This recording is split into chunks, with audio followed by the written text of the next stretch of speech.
nilagyan natin ng mga sipi ng banal na kasulatan at pagkatapos mo ay yung panalangin. No?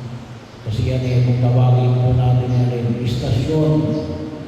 Meron tayong 12 Station of the Cross. No? Meron din tayong tinatawag ngayong 12 Station of Resurrection. No? Pero yung kumulo, no? Kasi nakasanayan natin, kapag tinanong ng ibang sektor, may kumul, tradisyon. Tama, tradisyon. Kailan dapat? Malaman natin, no? Ayun pala yung mga yugto ng pagpasok ni Jesus sa Jerusalem. No? So kaya binanggit natin kung ano yung unang istasyon, yung pagpapahayag ng pagpasok ni Jesus. Proclamation, no? Darating mo sa Jesus. So bahagi yun. Sa mga kung tawagin natin, maranangan, no? Sa bahagi yun, kapag kayo ay nasa kung tawagin natin royal, mga makaharing pagkilos, ina-announce yung pagdating ng isang bisita o ng isang maraming tao. Kaya ina-announce. Kaya meron din tayong annunciation. No? Bahagi yun. Kaya yun yung una, pagpapahayag ng pagdating ng ating Panginoong Jesus Cristo. Well, andun na rin yung entrance.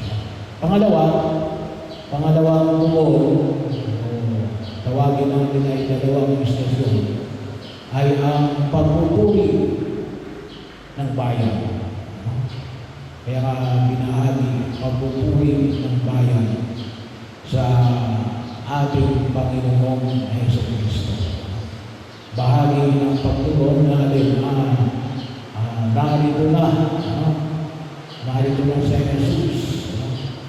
Yung pagpupuri sila sa biyaya at pagpapahayag ng ating Panginoon sa Kristo bilang kaganapan ng kanyang pagliligtas. Bahagi yun. Maaaring na yung panahon na ito, sabihin natin, panahon ng krisis, sana makita pa rin natin yung kahalagahan ng pagpupuri. Pangatlo, ay pagkilala natin na si Jesus ay hari. Yun nawa yung bahagi yun ng pagkilos. Kaya yun ang dahilan kung bakit siya ay pinako sa krus. Hari ng mga Hudyo. Hindi lang siya hari ng mga Hudyo. Pero yun ang paratang na ibinigay sa kanya. At inayalin ay threat sa emperor. Kaya bahagi yun ang kung saan ay diyan. Sabi naman natin, pero hindi lang siya hari, hindi siya political. Hindi siya political na namumuno.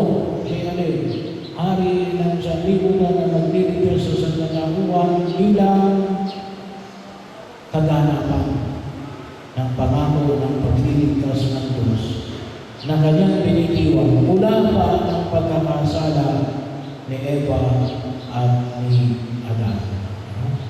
Kaya bahagi yun. Pang-apat, sabi nga dyan ay ibalik natin yung nakasanayan, yung bago pumasok sa pintuan ay tinutuntok. Sabi nga natin, yun ay alin, kasi yun yung pang-apat. Si Jesus ay hindi pumasok sa lugar na Isilio. Hindi sa pamahalaang bayan na Musali.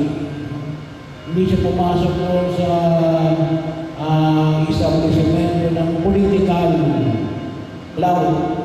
Saan siya pumasok? Sa templo ng Jerusalem. doon siya pumasok. Bahagi mo na makita ko siya na ipinapaiwanig namin na siya ay spiritual leader. Kaya nga po ito siya, no? Yan po yung apat baka bahagi yun, kaya ko ibinabahagi rin mo sa inyo. Kasi kapag may magtanong sa inyo, ay paliwanag rin, lalo-lalo na ako. Yung mga kapwa namin mga Katoliko, no? Hindi na umali ng ibang sekta, no? Wala naman sila yan eh. Pero tayo mga Katoliko, dapat alam natin. Kasi yun ang kumisan yung bahagi na inaano natin. Ang ating palaging paliwanag ay perdisyon na kalimutan natin ng alin. Napakayaman ang ating mga tradisyon. Kaya lang, kinakailangan natin ipaliwanag, ipaunawa. Kasi yun ay, sabi nga ho natin, yun ay pag-aangkin natin. Hindi naman lahat ng Katoliko ay may apat na kubol. Bahagi mo yun, tayo ay may apat na kubol. Para makita ko natin kasi may apat na istasyon ng pagpasok ng Jesus. Pwede ka naman magbigay ng retreat, no? Sa apat na istasyon na yan.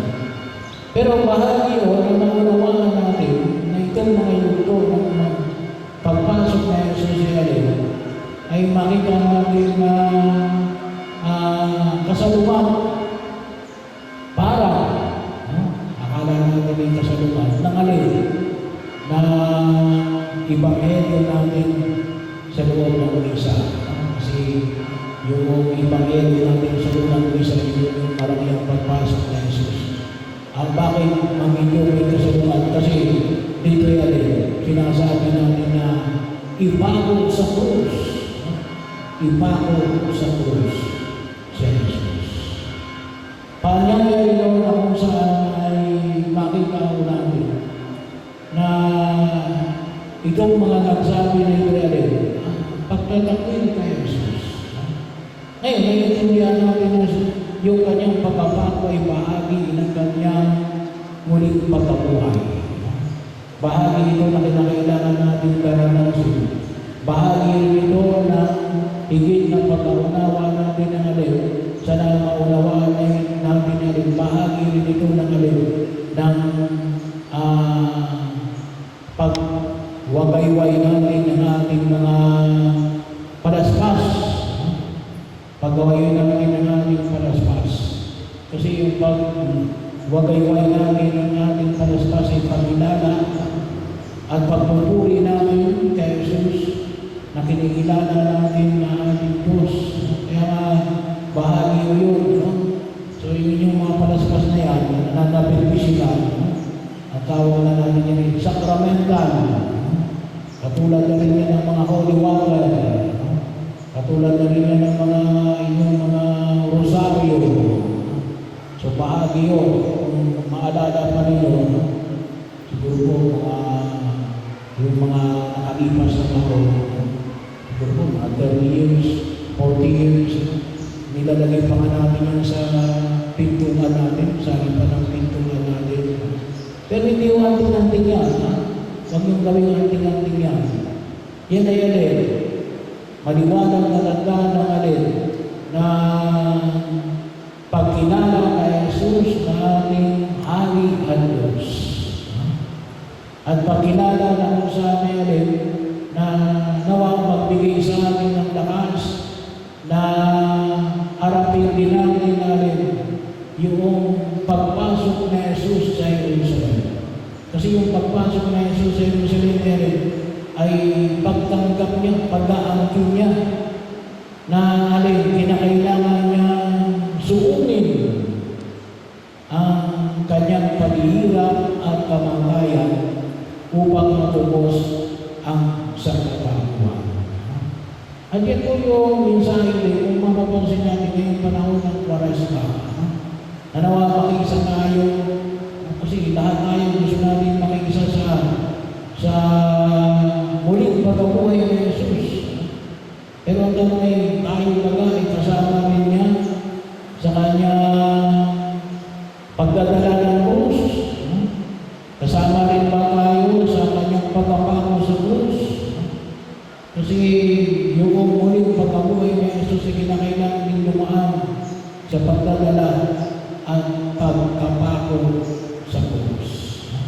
Bahagi yun. Kuminsan po kayong panahon na ito, ay sabi nga natin ay hindi lang ito sinasabi. Ito yung nangyayari sa atin. Nakakalimutan natin ang Diyos. Kuminsan naalala lang natin ang Diyos kapag may krisis.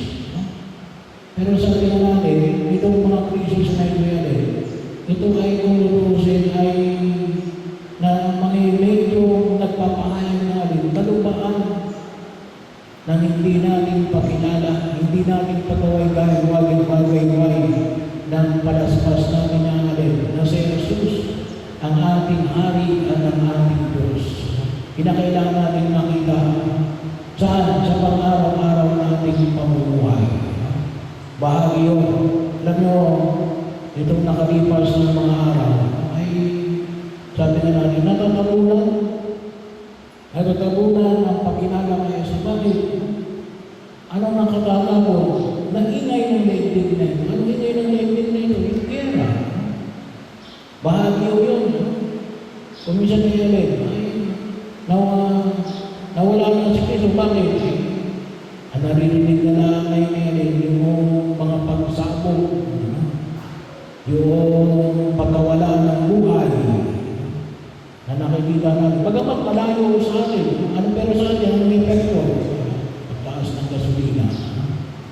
Kaya bahagi yun na kung saan ay patuloy natin panalang. Pero kahit na wala itong krisis natin sa gas, gawa ng pagkamuhi ng mga tao sa